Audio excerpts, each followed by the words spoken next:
Praise God. నేటి దినాల్లో ఎక్కడ చూసినాను ఆత్మహత్య. పిల్లిని ఇంట్లోకి తల్లి తీసుకురాలేదని ఒక సహోదరి ఆత్మహత్య చేసుకుంది. చదువురాని ఆమె కాదు, తెలియని ఆమె కాదు, వెల్ ఎడ్యుకేటెడ్. ఎక్కడ చూసినాను ఆత్మహత్యలు. చదువుకున్నవారు అదే పని, చదువు లేని వారు అదే పని, అప్పుల సమస్యలు ఉన్నవారు అదే పని. వాక్యం ఏం మాట్లాడుతుందంటే, అతడు నాకు మొర్ర పెట్టగా నేను అతనికి ఉత్తరం ఇచ్చేదను, శ్రమలో నేను అతను తోడైందును, అతను విడిపించేదను, అతను గొప్ప చేసేదను, నా రక్షణ అతనికి కనపరిచేదను, దీర్ఘాయువు చేత తృప్తిపరిచేదను. దేవుడేమో దీర్ఘాయుష్నిస్తానన్నాడు. నరహత్యనే దేవుడు ఒప్పుకోవడం లేదు. అలాంటిది ఆత్మహత్యను ఎలా ఒప్పుకుంటాడు?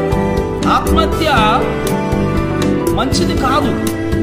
నువ్వు చనిపోతే దేవుడు ఇచ్చినటువంటి వాగ్దానం దీర్ఘాయువు అనే మాట నీ జీవితంలో ఎలా నెరవేరుతుంది? దేవుడికి ఇచ్చిన సమయం అయిపోయినప్పుడు ఆయనే నిన్ను పిలుస్తాడు.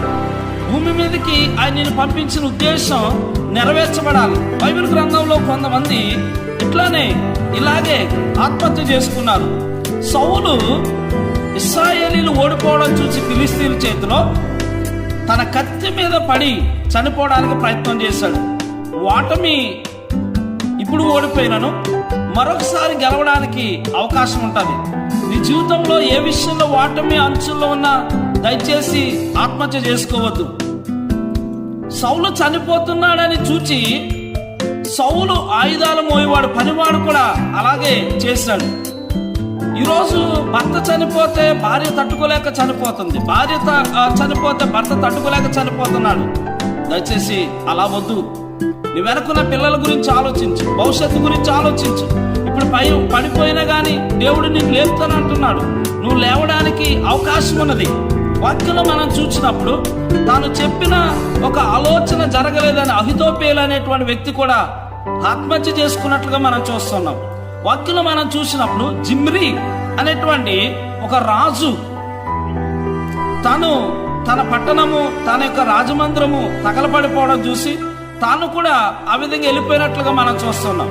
ఈరోజు మనకున్న స్థితిగతులు ఉండవచ్చు, పోవచ్చు, కానీ ఎన్నడూ కూడా నువ్వు ఆత్మహత్య చేసుకునే పరిస్థితిని నువ్వు చేయొద్దు.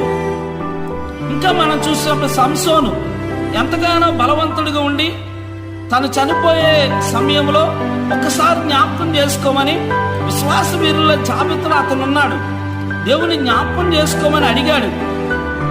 2 స్తంభాలు మధ్యలో నిలబడి వాటిని పడగొట్టినప్పుడు అనేక మందిని ఫిలిష్తీయులను చంపగలిగాడు. ఆత్మహత్య చేసుకుని